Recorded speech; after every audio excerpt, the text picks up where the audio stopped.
Hi everyone, welcome back to my channel. Has been a little while. I was sick all last week, so there's no upload from me last week, but I'm back. So we're gonna do my March wrap up, and also we're gonna choose my April TBR, which I'm super excited about. First, let's go through the 8 books that I ended up reading in March. So I started out March with The Rebel Witch by Kristen Cicerelli. This was a very anticipated release for me. I did really enjoy it. I did find like it to be slightly more predictable than the first book, which is fine, but I did end up predicting quite a bit of like how the plot was gonna go. So just for that, it was a 4.5, but I did really love it, and I love reading Gideon. Then I finished off the Gold Rush Ranch series with a 4-star. This was a 4-star. This was my favourite book from the Gold Rush Ranch series. All the other books in the series have been like a 2.75, 3-star. This one I did actually really enjoy. I don't know why.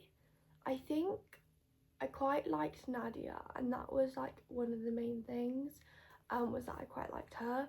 But yeah, this was a 4-star, and I did end up really enjoying it, which was always such a good time, because like we'll see later on my thoughts on another Elsie book. But then I did finally read A Clash of Three Courts. This has been on so many mental TBRs for the months.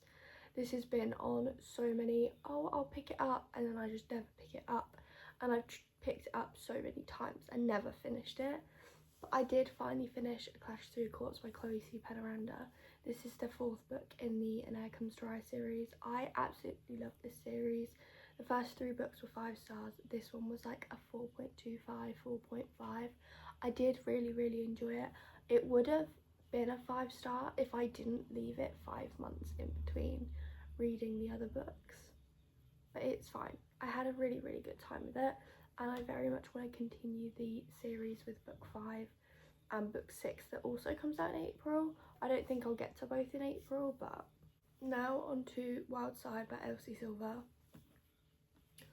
I am quite disappointed with this book, and it's not even like the writing style was different or whatever, because I still absolutely ate this book up. I still loved it. It was still an Elsie Silver book, and I still had a great time, but I did not like the plot of this book at all. Like, I didn't mind like the whole like single parent trope. I don't mind that. I actually love the single parent trope. That's why like the Rose Hill Ranch is one of my like my favorite Elsie Silver series. But if you've not read this, spoilers, but he is essentially a WWE fighter, and I couldn't do it. I couldn't do it. He pulled the mask out, and I was like, okay, I'm done. No thank you, I don't like him. And everyone was like, this guy rivals Katie, and I'm like, what are we, did we read the same Wild, wait, did we read the same Wild Eyes? Because this guy rivals Kate Eaton. This guy does not. This guy does. Oh, this one, yeah. I was just slightly disappointed, but that was because I don't really like fighting in books anyway, and I'm not a big fan of it in my life. I wouldn't sit there and watch it. So yeah, it was still like a 3.5, 3.75, but yeah. Then I read The Scarlet Veil by Shelby Maharin. I was so disappointed with this book, and not even, I think I built it up a lot in my head, because the Serpent Dove trilogy is the series that got me into reading. I think I built this up a lot in my head. Also, you have to think, I read that series 5 years ago, so I built it up a lot in my head, which was fine, because like the actual like writing style and plot and everything, I was like, oh okay, like I want to see where it's going. I don't like vampires in books, so I didn't know this was vampires before I bought it, and I found out after I bought it. Honestly, if I knew, I don't know whether I would have bought it. they ick me out. And he kept calling her pet and I just could not. I was literally talking to my friend. I was like, I'm getting the ick. Like, this guy keeps calling her pet. And it's already bad enough that it's like vampires because I don't like them. But the whole calling her pet thing, I just, yeah, no. It was like a 3-star. But I'm not reading the second one. Then I read The Strawberry Patch Pancake House by Laurie Gilmore. This was such a fun read. I did really enjoy this. This was single dad nanny kind of trope. I really enjoyed this. I always go into these books with it's going to be a quick, easy, fun time. It's not. I'm not going in because I want a super in-depth, super character romance book. No. I'm going in for a cute, fun time. And that's exactly what it was. So, this was a 4.5. I really liked it. Then, I finally read Book Lovers by Emily Henry. This has been on my TBR the longest. I've had this book on my TBR since, I think, honestly, December of 2022. That is the book that's been on my TBR the longest.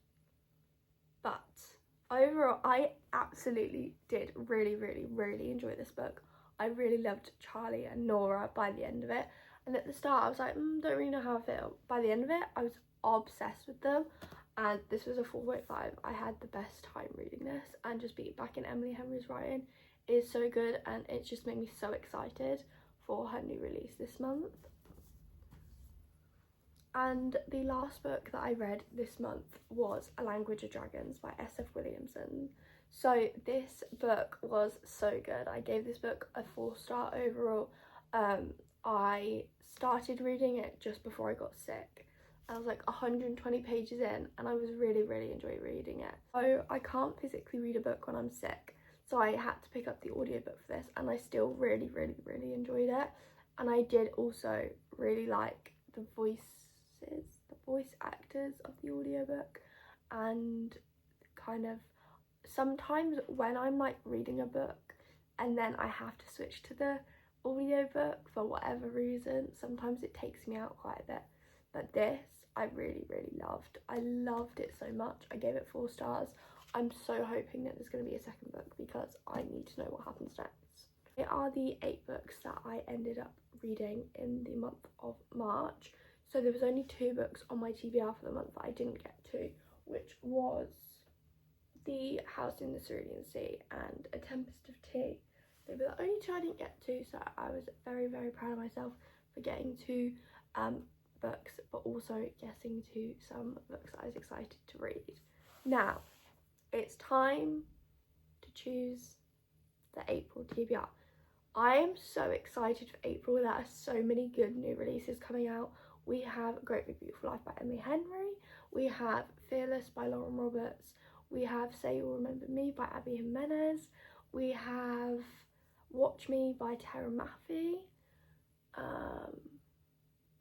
I can't think of any more off the top of my head, but just them 4 is like absolutely crazy because I'm so excited for all of them. So they will all be read. I'm not gonna lie, they are all gonna be read, but let's choose my TBR. I think I'm gonna do 5 or 6, but I'm gonna do something slightly different. I've got all the books that are on here in here and we're just gonna pick the books out because yeah. Okay, first one is, oh my god, I'm so excited. Okay, where is it? Here. We got An Ember in the Ashes. I'm so excited to read this book. I've been wanting to read this book for so long and I finally found it in my local Waterstones in March? End of February? In March? I don't know. But I'm so excited to read this. Oh my god. I'm pretty sure this is YA. I'm not 100% sure what this book is about, but I'm so excited for it. And I can't wait. I actually can't wait. That is so exciting. Okay. Let's choose book number 2. We've already got such a good TBR and there's only 1 book on there. Okay. This is also such a good pick. We've got The Dead Romantics. Next book we got was Dead Romantics by Ashley Poston. This has been on so many TBRs, and it's not even like I'm like, oh, I don't want to read it and that's why I've not read it. I want to read it so much that I'm just like, I have to be in the mood for it. I don't know whether I'll be in the mood for it for April, but this is such a good choice and I cannot wait to try and read this. Oh my god, we've got such a good TBR already. Oh my god. Okay, let's go for this one.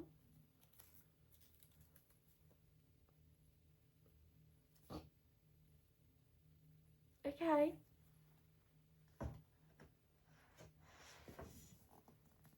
Apparently we're going back to Brandon Sanderson universe this month.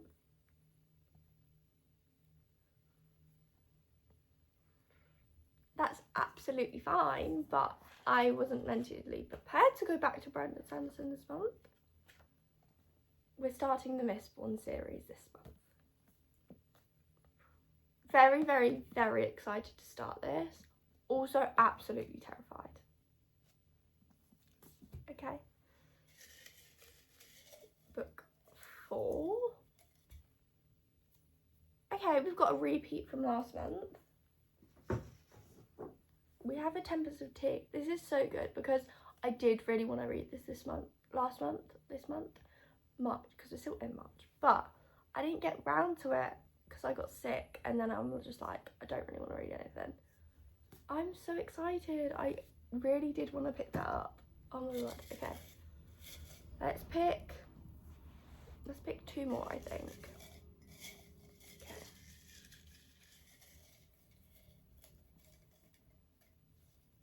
Okay.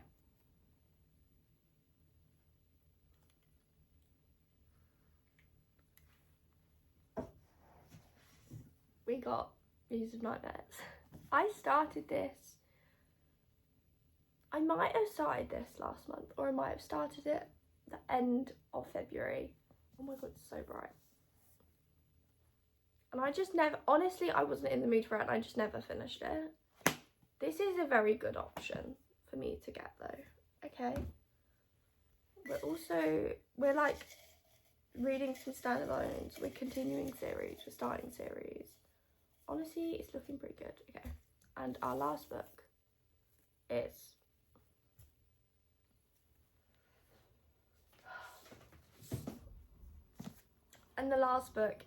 The Songbird and the Hearthstone by Krista Broadbent, which I also started at one point and never finished. Okay, that one makes me slightly nervous. Okay, so the 6 books that are on my April TBR are exciting and scary. So we have The Songbird and the Hearthstone by Krista Broadbent, which I'm absolutely terrified to read because the Serpent in the Wings of Night and the Ashes and Starkest King were not my favourite. Well, the first one I really enjoyed, the second one I didn't as much. So I'm really hoping I do like this book. Book 2, Muse of Nightmares. I was enjoying this when I started it. I just never finished it because I was not in the mood for it. So hopefully we'll actually finish it. Then we have A Tempest of Tea, which was on my TBR last month and I just didn't get around to it. So I'm really happy that this is on my TBR again. We have Mistborn by Brandon Sanderson. Did I think I was going to go back to Brandon Sanderson in the month of April? No. I might. Maybe. I might not even read it. I'm not going to lie. Next we have The Dead Romantics by Ashley Poston. I'm so excited to read this. I've loved her other 2 books by her I've read The 7 Year Slip, which was 5 stars, and A Novel Love Story, which was 4.75. So I am really excited for this. I'm just a little bit nervous because it's ghosts. And the sixth and final book on the TBR is An Ember in the Ashes, which I'm so excited to read. I've heard so many good things about this series and I've wanted to read it for such a long time. and I have Air, which I really want to read, but I've heard that you should read An Emperor in Ashes first. So thank you so much for watching. I hope you enjoyed seeing all the books I read in March, but also all the books I hope to read in April, and I will see you on my next one. Bye!